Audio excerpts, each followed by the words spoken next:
रास रच्यो है।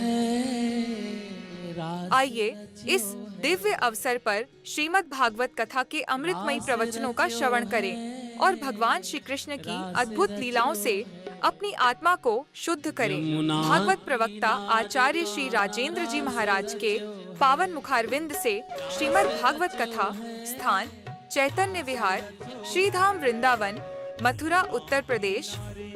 कहाँ कहाँ राधा नाम बोलेंगे? बोले इत गौशाला, उत वहां भी राधा नाम, यहाँ भी राधा नाम। उत माने गांव में भी राधा नाम, जहां जाए वहां राधा नाम उच्चारण करें। इसलिए इति उति डोलू कहीं कहीं राधा, इति उति डोलू कहीं कहीं राधा। बेलपत्र चढ़ाया तो जहां पर भगवान शिव का स्थान है वहां सीधा बेलपत्र नीचे जा रहा है। 10 कदम आगे एक बेलपत्र चढ़ाया तो बहता हुआ दिखाई दे रहा। 5 फल हमारे पास थे, हमने भगवान शिव को चढ़ाया, 5 फल वहां डूबे। महात्मा जी वहीं के थे। बोले महाराज अब आप इनसे याचना करिए कि हमको प्रसाद दीजिए। थोड़ी देर बाद जैसे हाथ जोड़ करके भगवान से कहा प्रभु हमको प्रसाद भी दीजिए, तो नीचे से अपने आप फल ऊपर उतराने लगे। 3 व्यक्ति थे, 3 ही फल आए। बोलो राधे राधे। आप कभी जाना, ये व्यास पीठ से हम झूठी बात नहीं कह रहे, अनुभव की बात कहते। बड़े बड़े न्यूज और चैनल वालों ने इस पर रिसर्च किया और वो नैमिषारण्य है, उसी को हम लोग चक्र तीर्थ कहते हैं। ऐसे पावन चक्र तीर्थ की भूमि पर बैठ करके 88,000 महात्माओं ने यज्ञ किया। उसी यज्ञ में जो आयोजन आरंभ हुआ वही कथा, श्रीमद् भागवत की कथा आरंभ हुई। तो यहां पर मंगलाचरण किया गया और सच्चिदानंद भगवान को प्रणाम किया गया, श्री सुखदेव जी को प्रणाम किया गया। उसके बाद से भागवत की कथा श्री सूत जी महाराज जी के द्वारा 88,000 ऋषियों को एक ही महात्मा श्री सूत जी महाराज ने भागवत की कथा कही। वहीं से ये कथा उदय हो रही है। कृष्ण कथोदयम, भगवान की कथा, भागवत की कथा यहीं से उदय होती है। आओ हम सब लोग मन से नैमिषारण्य पहुंचे, जहां से 18 पुराणों का उद्गम स्थान है। बोलिए श्रीमद् भागवत महापुराण की जय। कि नैमिषे सूत मासीन मभिवाद्य महामति कथामृत रसस्वाद कुशलः सौनको रवि। ऐसे कथा के सुनने में जो कुशल हैं, ऐसे सौनको ब्रवीत, सौनक ऋषि ने सूत जी के श्री चरणों में प्रणाम करके प्रश्न आरंभ किया। और जैसे प्रश्न आरंभ किया तो सौनक ऋषि कहते हैं, हे सूत जी आपकी उम्र तो छोटी है, लगभग 20 वर्ष की है। हमारे मध्य में ऐसे महात्मा बैठे हैं जिनके जीवन में सतयुग, द्वापर, त्रेता, कलयुग निकल गया, और ऐसे महात्मा सत्र पर, अनुष्ठान पर बैठे हैं। अब आप ही बताइए कि भगवत प्राप्ति का साधन क्या है? कृष्ण प्राप्ति करस्वद साधनम तदवदाधुना। कृष्ण प्राप्ति का, ईश्वर प्राप्ति का साधन क्या है? और साधनम तदवदाधुना, ऐसा कोई साधन बताइए जिससे हम भगवत प्राप्ति कर लें। ये प्रश्न यहाँ पर आरंभ हुआ। यहीं से भागवत की कथा आरंभ हो रही है।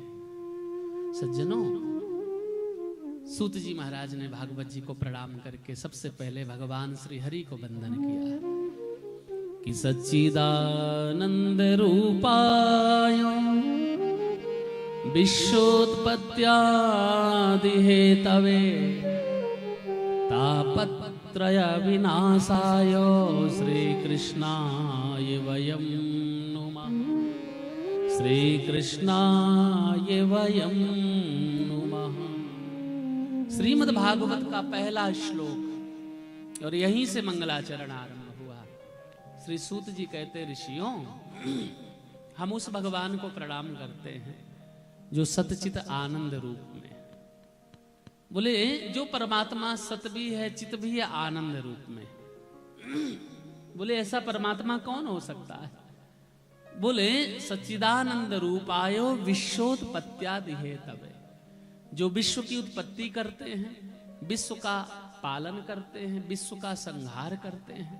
तापत्रय, तीनों प्रकार के जो तापों से जो परमात्मा हमारी रक्षा करते हैं, ऐसे परमपिता परमात्मा श्री कृष्णाय वयम नुमः। श्री मने श्री राधा सहित कृष्ण को हम सब लोग, वयम मने हम सब लोग मिल करके, नुमा मने नमस्कार करते हैं, प्रणाम करते हैं। पहले श्लोक के मंगलाचरण में सच्चिदानंद भगवान को प्रणाम किया गया। सत मने ज्ञान, चिद मने प्रकाश, और आनंद मतलब जो अंदर से प्रकट हो जाए वो आनंद है। होटल में गए, खा पी करके आए, थोड़ा बहुत मजाक हंसी हुई, उसके बाद बोले भाई मजा आ गया, खाने पीने में जीभ को स्वाद लगा, मजा आ गया होगा, लेकिन आनंद नहीं आया। आनंद और मजा में अंतर है। आनंद तो उसी में आता जो अंदर से प्रकट हो, और जब अंदर की मस्ती में जब आदमी डूब जाता तब कहता ये तो आनंद में रहता भाई। इसलिए भगवान का एक नाम क्या है? आनंद रूप। सच्चिदानंद भगवान का नाम रखा गया। ऐसे सच्चिदानंद भगवान को प्रकट किया गया। अच्छा, वो आनंद आपके अंदर भी है, वो आनंद आपके हमारे सब के अंदर, लेकिन छुपा हुआ है। कैसे? आप लोग अपने घर में दूध लाते हैं, दूध में ही तो मक्खन छुपा है, लेकिन दूध से मक्खन की पूर्ति नहीं हो रही। बोलो राधे राधे। आप बताओ, जब दूध को आप लोग पतीली में चढ़ाते हैं, उसकी मलाई निकालते हैं, दोहन में डालते हैं, फिर उसके बाद में मथानी लगा करके निर्ममंतु स्वयं दधी, दधी मंथन करते हैं। दधी मंथन करते समय पानी के ठंडे छींटे मारते हैं, तब दही जाकर के मक्खन निकलता है। अब ये बताओ, घर से, हमारे घर से वही मक्खन से घी तैयार होता है। अब हमारे यहाँ कोई रिश्तेदार आ जाए, बहू रानी नई नवेली आई हूं, ज्यादा घर के बारे में जानती ना हूं, और उन रिश्तेदारों मेहमानों को रोटी खिलानी, और मक्खन हमारे यहाँ तो है, यानी दूध तो 2 लीटर रखा है, लेकिन घी नहीं है।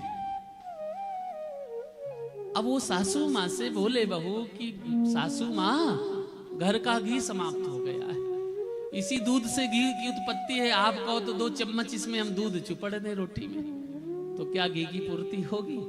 नहीं। हमारे घर में कोई मेहमान बैठे और उसको चाय पिलाना हो, और चीनी यानी शुगर समाप्त हो गई हो, और गन्ने का रस हमारे यहाँ रखा हो, लोग कहें इसी गन्ने के रस से तो चीनी का निर्माण होता है, चलो हम इसमें आधा गिलास गन्ने का रस में चाय बना दें, क्या चाय बन जाएगी?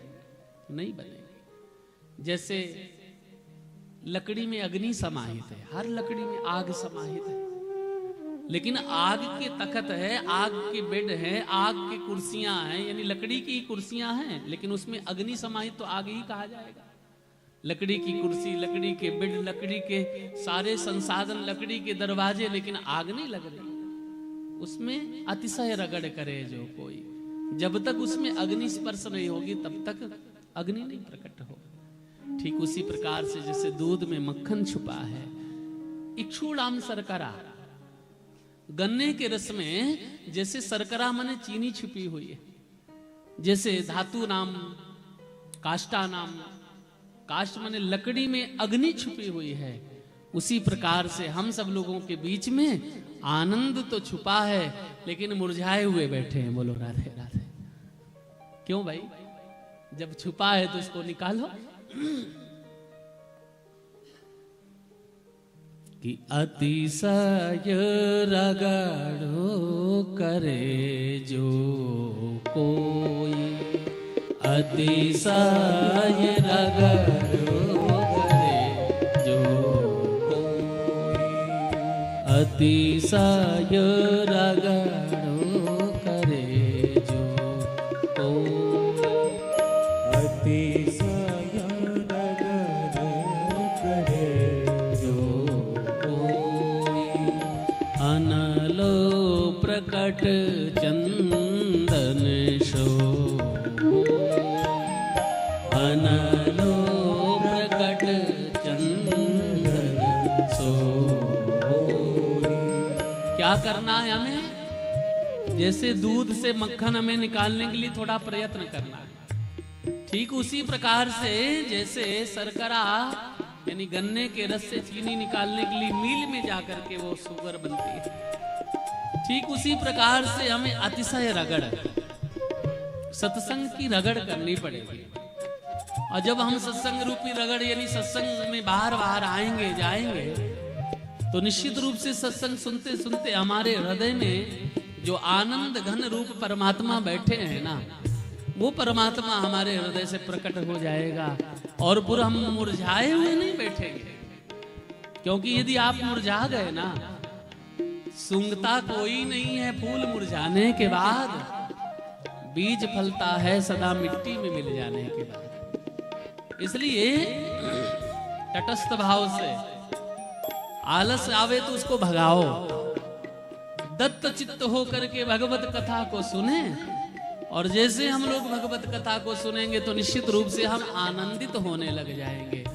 इसलिए अतिशय रगड़ करे जो कोई, बार बार जब हम भगवान की कथा सुनेंगे, मन को समझाएंगे, मन को ले जाएंगे भगवान के पास, तो निश्चित रूप से ये मनी राम जो है ना, ये मनी राम प्रसन्न हो जाएंगे। इसलिए ऐसे मन को एकाग्र करने का साधन ही भगवान की कथा है। इसलिए हम सब लोग मिलकर के श्री सच्चिदानंद भगवान को प्रणाम करते हैं। उसके बाद भागवत में श्री सुखदेव जी को प्रणाम किया गया, और यहीं से फिर सूत जी ने कथा कहना आरंभ कर दिया। यम प्रव्रजन्तम अनुपेतिमपेति कृत्यम द्वैपायनो विरह कातरया जुहावा पुत्रेति तन्मयतया तरवोभिनेदुस्तं सर्वभूत हृदयं मुनिमानतोस्मि।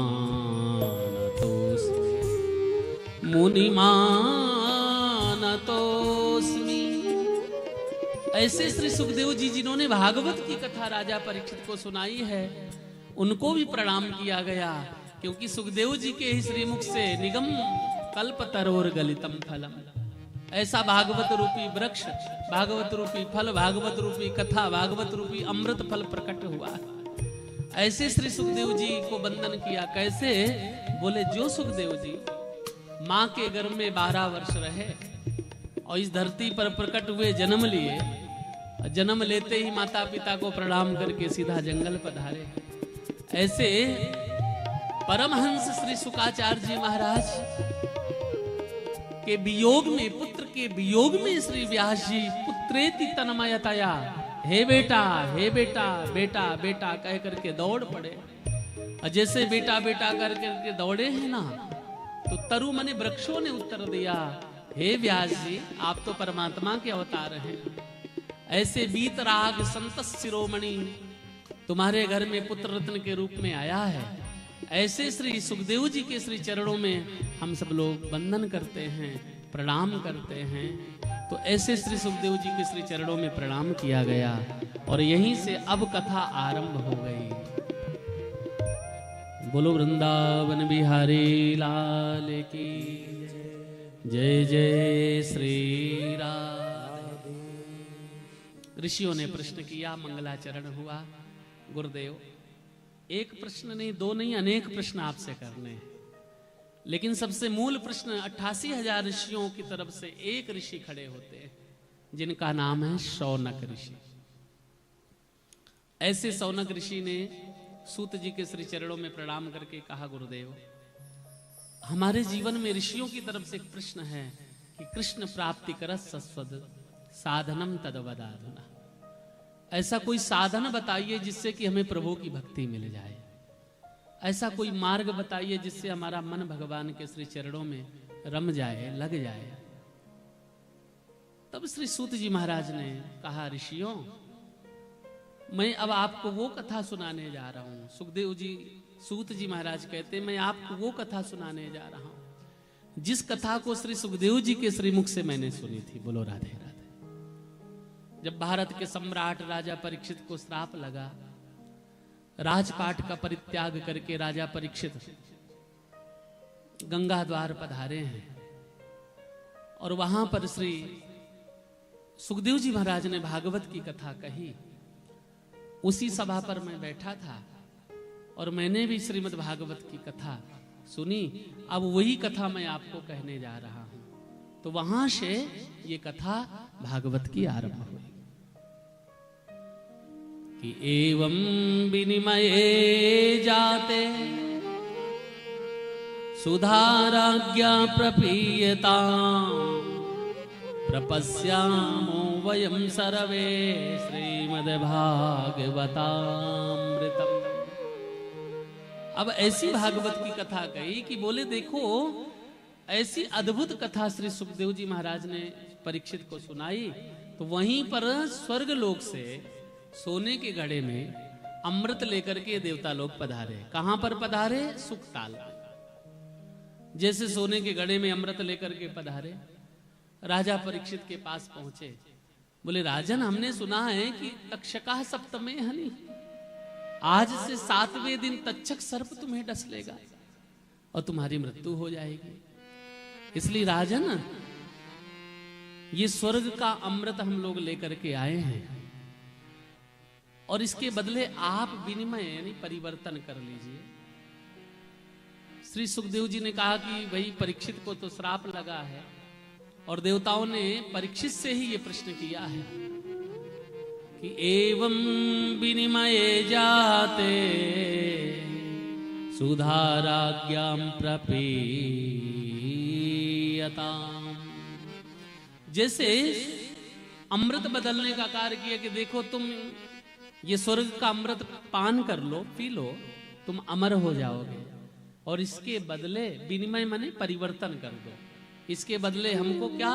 बोले हमें श्रीमद् भागवतामृतम, भागवत रूपी अमृत कथा सुनने के का अवसर दीजिए। परीक्षित ने सोचा इस स्वर्ग के अमृत में इतनी खूबी होती तो ये देवता लोग बड़े चतुर हैं, यूं ही नहीं ये ढोते, इतनी मेहनत करते, सोने के घड़े में अमृत लेकर के आते। परीक्षित ने कहा महाराज, सभी देवताओं को ये परीक्षित का बंदन है, प्रणाम है। आप इतना सोचे हमारे बारे में, हमें बड़ी खुशी हुई। लेकिन कोई तो खूबी है इस भागवतामृत में, तभी तो आप विनिमय यानी बदलने के लिए आ गए। ये सुधामृत आप स्वर्ग से लेकर के आए, भागवतामृत पान करना चाहते हैं। परीक्षित ने कहा कि देखो महाराज, बराबर की वस्तु हो तो बदल लिया जाए। सोने के कंगन से सोने के कंगन बदल ले, हीरे के आभूषण से हीरे के आभूषण बदल ले, लेकिन सोने के कंगन हो, पीतल का कंगन लेकर के कोई कहे बहना ये देख मेरे पीतल के कंगन है, तेरे सोने के कंगन से मुझे बदलना है, तो शायद ही कोई बहन होगी जो आपस में विनिमय यानी परिवर्तन करेगी, बदलेगी। आज परीक्षित ने वही बात कही, देवताओं आप लोग आए तो हो, आपका स्वागत है, लेकिन कम से कम बराबर की वस्तु तो बदलें। तब श्री सुखदेव जी महाराज कहते हैं को सुधा को कथा लोके को कांचा को मणिर महान ब्रह्मरातो विचार एवं तदा देवांजहां। को सुधा को कथा, कहां सुधा माने अमृत, कहां कथा, कहां कांच और कहां मणि। इसलिए आप ही बताइए, और मणि और कांच की तुलना कैसे कर सकते हैं? देवताओं से कहा आप पधारे, आपका स्वागत है, लेकिन हम तो भागवतामृत ही पान करेंगे। देवता लोग बोले शायद सुखदेव जी से बात बन जाए। सुखदेव जी के पास पधारे, बोले महाराज आप कथा सुना रहे हैं, ये तुम्हारा चेला 7वें दिन मर जाएगा, श्राप लगा है, आप अपने चेले को समझाओ, सुधामृत पान कर ले, स्वर्ग का अमृत अमर हो जाएगा। परीक्षित ने कहा भैया मुझे तो कथा कहनी है। सुखदेव जी ने कहा मुझे तो कथा कहनी है, उसको सुननी है। अब जब सुनने वाले को ही, जिसको जीवन जीना है, उसी के मन में कोई इच्छा नहीं तो मैं कैसे कह सकूं? परीक्षित ने हाथ जोड़ करके सबको वापस कर दिया। देवता लोग ये सोने के घड़े को लिए हुए सीधा ब्रह्मलोक पधारे अब ब्रह्मा जी के पास जाकर के बोले, अरे महाराज, हे विधाता, हे ब्रह्मा जी, बड़ी बेइज्जती हुई आज मृत्यु लोक में जाकर के। विधाता ब्रह्मा जी बोले, कहाँ गोडोल आए भाई, ये सोने के घड़े को कहाँ लिए लिए घूम रहे हो? देवता बोले, महाराज एक बात बताओ, जिस अमृत को पाने के लिए भगवान को 3 अवतार लेने पड़े। जब समुद्र मंथन हुआ तो मद्राचल पर्वत को मथानी बनाई गई, क्षीर सागर में मंथन आरंभ हुआ था। बासुकी नाग को रस्सी बनाई गई। जब ये मथानी यानी मद्राचल पर्वत समुद्र मंथन के समय नीचे जाने लगा तो भगवान कछुआ का रूप धारण कर लिया, कच्छप रूप से अपने पीठ पर इस मद्राचल पर्वत को धारण किया। फिर मंथन हुआ और ऐसा मंथन हुआ कि 14 रत्न निकले, उनमें से अमृत भी प्रकट हुआ। निद्रायाम कमठा कृतोर भगवता श्वासा नीलापांतुवा। भगवान कछुआ के रूप में बदल गए, मीठी मीठी खुजली होने लगी और समुद्र मंथन से 14 रत्न निकले, जिनमें से अमृत प्रकट हुआ। उस अमृत को लेकर के भगवान धन्वंतरी प्रकट हुए। जिस दिन हम लोग धनतेरस का पर्व बनाते हैं ना, वो धनतेरस लक्ष्मी खरीदने का पर्व थोड़ो है, सोना चांदी खरीदने का पर्व नहीं है। उस दिन तो धन्वंतरी भगवान की जयंती मनाई जाती है। उस दिन सोमो भूत्वा रसात्मका, रस और औषधि का निर्माण हुआ है। औषधि लेकर के भगवान धन्वंतरी प्रकट हुए। तो जिस अमृत को लेकर के धन्वंतरी भगवान प्रकट हुए, दूसरा अवतार भगवान को लेना पड़ा। तीसरा, जब दैत्यों ने छीन लिया ये अमृत कलश को, तो भगवान नारायण मोहनी रूप बदल करके देवताओं को मदिरा पान कराई और देवताओं को अमृत पान कराया। बोले, जिस अमृत को पाने के लिए परमात्मा को 3 अवतार लेने पड़े, आज उस अमृत को इस कलयुग के प्राणी ने सहजता में वापस ठोकर मार दिया। आप बताइए, अपमान हुआ कि नहीं विधाता ब्रह्मा जी? आप ही बोलिए। ब्रह्मा जी बोले, देखो भाई, ये तो हुआ तो बहुत गलत, लेकिन वहीं ब्रह्मलोके तुलाम्बत, वहीं पर तराजू रखा हुआ था। ब्रह्मा जी ने भागवत रूपी ग्रंथ को रख करके तराजू में रखा, एक पड़रे पर। दूसरे पड़रे पर देवताओं से कहा, सारे संसाधन जितने हैं सब रख दो। लेकिन जैसे जैसे साधन रखे गए, भागवत जी वाला पड़रा भारी पड़ता गया और दुनिया के सारे साधन हल्के होते चले गए। तब विधाता ब्रह्मा जी को बड़ा आश्चर्य हुआ। सूत जी कहते, ऋषियों, लघुन्यन्यानि जातानि गौरवेण इदं महत्। ऐसा हल्का पलड़ा पड़ा दूसरा वाला, और भागवत जी वाला पड़ा गौरवेण इदं महत्, भारी पड़ा। तब ब्रह्मा जी को बड़ा आश्चर्य हुआ और ब्रह्मा जी को तभी सभी ऋषियों के मध्य में एक बात कहनी पड़ी। क्या? तदा ऋषिगणा मध्ये सर्वे विस्मयम् परमम् ययो। सभी ऋषियों के मध्य में, सभी देवताओं के मध्य में विधाता ब्रह्मा जी ने कहा कि ये साधारण पोथी नहीं है, साधारण पुस्तक नहीं है, साधारण ग्रंथ नहीं है। बोले, फिर क्या है? बोले, श्रीमद् भागवतख्योयम प्रत्यक्षः कृष्ण एव ही। साक्षात कृष्ण का पावन विग्रह ही श्रीमद् भागवत है। और इसका प्रमाण जब भगवान स्वधाम जाने लगे द्वारिकापुरी में ना, तो ज्योति के रूप में समाहित होकर के परिणित हो गए थे भागवत जी में। तिरोधाय प्रविष्टोयम श्रीमद् भागवते दधात। श्रीमद् भागवत में जाकर के समाहित हो गए। तो साल में हम कभी भी कथा सुने, वो कथा कथा ही है। लेकिन जब श्राद्ध पक्ष की कथा सुनते हैं, जब पितृ पक्ष की हम लोग कथा सुनते हैं, तब वहां पर हमारे देवताभ्या पितृभ्यश्चो, देवता और पितर दोनों प्रसन्न होते हैं। इसलिए श्राद्ध पक्ष की कथा विशेष पर्व के लिए बनाई गई है। और इस कथा को सुनने से किसी भी प्रकार से गया, श्राद्ध, सतिर्नापिर, मुक्तिर में ना भविष्यति। गया श्राद्ध कराए, पिंड दान कर दें, बद्रिका आश्रम में पिंड भर के आए, मातृ गया, चरण गया, कहीं भी हम हो आए, और जिस प्रेत आत्मा की सदगति ना हो, जिन पूर्वजों की गति ना हो, कहते ऐसे पूर्वजों के निमित्त श्रीमद् भागवतान सप्ताहम वाचनम कुरु। सप्ताह विधि से श्रीमद् भागवत की कथा सुनी जाए और श्राद्ध पक्ष हो, पितृ पक्ष हो, तो कहते हैं उनके पूर्वज सहजता में तर जाते हैं। इस तरीके से भागवत की महिमा विधाता ब्रह्मा जी ने देवताओं को बताई। श्री सूत जी कहते हैं, ऋषियों, वही कथा, भागवत की कथा अब मैं आपको सुनाने जा रहा हूं। एक बार इसी श्रीमद् भागवत की कथा को नारद जी ने श्री सनकादिकियों के मुख से सुनी।